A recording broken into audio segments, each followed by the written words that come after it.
Assalamualaikum warahmatullahi wabarakatuh. Mana kabar-kabar mahasiswa-mahasiswi? Kembali kita bertemu kembali dengan saya, Insinyur Muhammad Irfandi Dalimunti STMT MKK sebagai dosen ya, mata kuliah material listrik. Ada pertemuan kita yang ke-9 ya. Baik, sebelum kita melanjutkan ya pertemuan yang ke-9, kita mereview ya pertemuan sebelumnya, pertemuan ke-7 ya, di mana dalam hal pengambilan keputusan dari sisi material itu didasarkan pada konduktivitas, spesifik, kekuatan mekaniknya, serta ketahanan korosi dan analisis biaya manfaatnya ya. Kemudian material ya yang menghantarkan listrik dengan resistansi nol di bawah suhu kritis ya itu potensi besar dalam transmisi listrik tanpa adanya suatu kerugian atau biasa disebut dengan lossless transmission ya. Kemudian bagaimana kita melihat situasi perkembangan teknologi ya terus mendorong batasan dari material konduktor dengan mencari efisiensi dan suatu performa yang lebih tinggi ya. Kemudian dari sisi eh, pengembangan konduktor ringan berbasis serat karbon dan matriks logam ya, itu kita menawarkan kombinasi kekuatan dan konduktivitas tinggi ya untuk suatu aplikasi yang bisa dalam bidang kedirgantaraan ataupun otomotif. Serta bagaimana pemahaman kita terhadap bahan konduktor itu kunci untuk kita mendorong perkembangan kemajuan teknologi ya dan juga efisiensi energi. Jadi pertemuan yang lalu pembahasan kita terkait material konduktor ini sangat penting ya dalam hal kunci mendorong pengembangan teknologi ya. Baik, kemudian kita masuk ke materi eh, ke-9 ini tentang superkonduktor yaitu bisa kita lihat suatu dari sisi kita lihat dari sisi fenomenanya seperti apa dan juga nanti kita bisa bahas aplikasinya ke depan seperti apa terkait superkonduktor ini.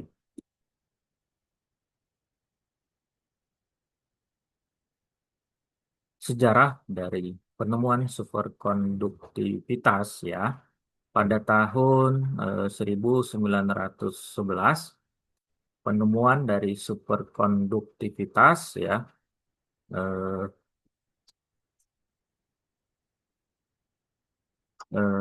Heike Kamerich Onnes yaitu menemukan suatu fenomena ya di mana secara tak terduga saat mendinginkan suatu merkuri dia hingga 4,2 Kelvin ya pada suhu ini hambatan listrik itu tiba-tiba hilang total dan kemudian menandai suatu dimulainya riset penelitian era pendinginan ekstrim yaitu pada tahun 1911.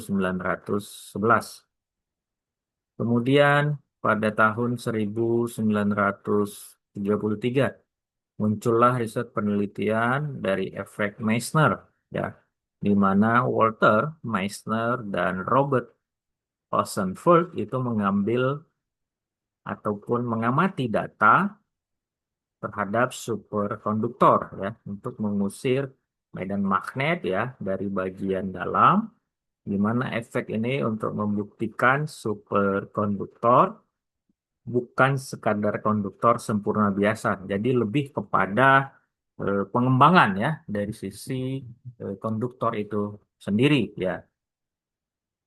Tentu penemuan ini ya sebagai membuka pintu lah ya bagi kita untuk bisa melakukan suatu riset ataupun melakukan suatu penambahan ilmu pengetahuan tentang superkonduktivitas yang sangat penting pada pengembangan potensi teknologi.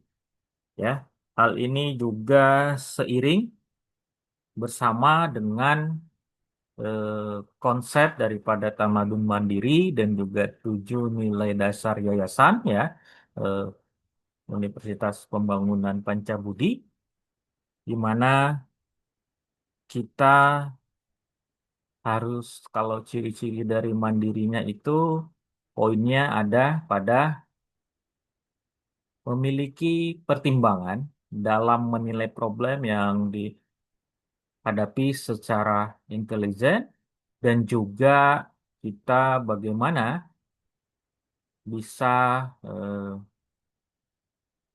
menimbulkan ya, ataupun masuk ke dalam cerita Madun itu ada memiliki pemikiran yang berkemajuan. Nah, jadi di sini dan sesuai dengan konsep dari Tamadun Mandiri ya, memiliki pemikiran yang berkemajuan, maka dengan adanya penemuan-penemuan ini membuka pintu kita dalam hal melakukan suatu riset ide penemuan yang lebih jauh lagi dari sisi keilmuan. Yang perlu kita ketahui apa itu superkonduktor ya, merupakan hantaran listrik yang sempurna, di mana superkonduktor merupakan material yang dapat mengalirkan arus listrik tanpa adanya hambatan sama sekali di bawah suhu kritis ya.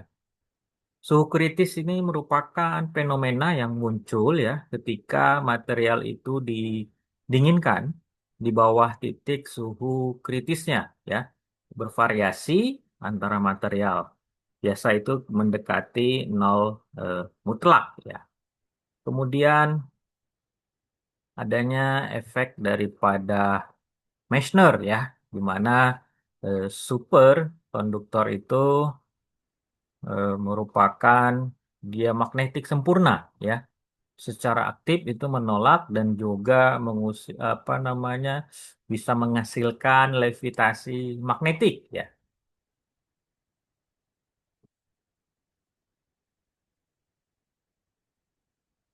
Pengembangan daripada mekanisme fisika itu kita bisa lihat dari teori BCS dan juga dari pasangan Cooper, di mana pada pasangan Cooper ya, di bawah suhu kritis ya, elektron itu biasanya saling tolak menolak, mulai berpasangan. Pasangan inilah yang biasa disebut dengan pasangan Cooper.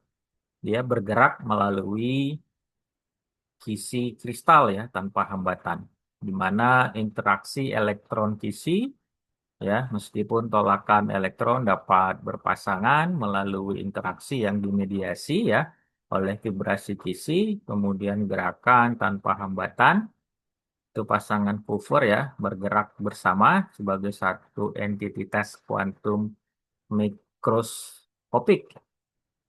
Sedangkan dari teori BCS ya, teori Barden, Cooper, dan Scriver ini tahun 1957 memberikan suatu kerangka kuantum untuk bisa kita jelaskan dari sisi superkonduktivitas konvensional ya. Dan mereka ini memenangkan hadiah Nobel ya pada tahun 1972. Ada 3 parameter kritis ya superkonduktor. Pertama adalah suhu kritis, kedua arus kritis, ketiga medan magnet kritis.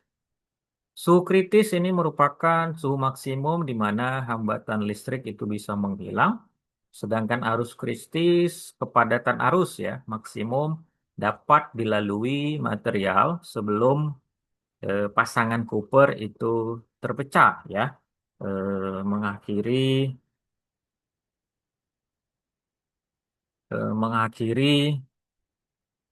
superkonduktivitas.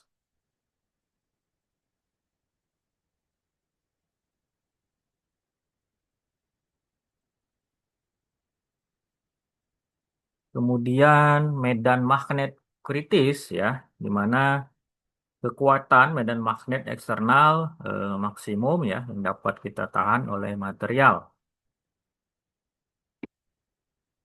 Adapun jenis-jenis utama dari superkonduktor, ada tipe pertama konvensional, tipe kedua high field, sama high TC suhu tinggi. Tipe konvensional memiliki satu medan magnet kritis ya. Biasanya itu berupa logam murni. Misalnya apa saja? Ada timah, ada merkuri ya. Ini tidak dapat menahan medan magnet tinggi ya. Dan kemudian tipe kedua high field ini memiliki dua medan kritis ya. Ini mampu menahan medan magnet ya jauh lebih tinggi dan sangat penting untuk aplikasi magnet ya. Kemudian high TC suhu tinggi. Ini merupakan subkelas daripada tipe kedua. Biasanya ini ada keramik, tembaga, oksida ya.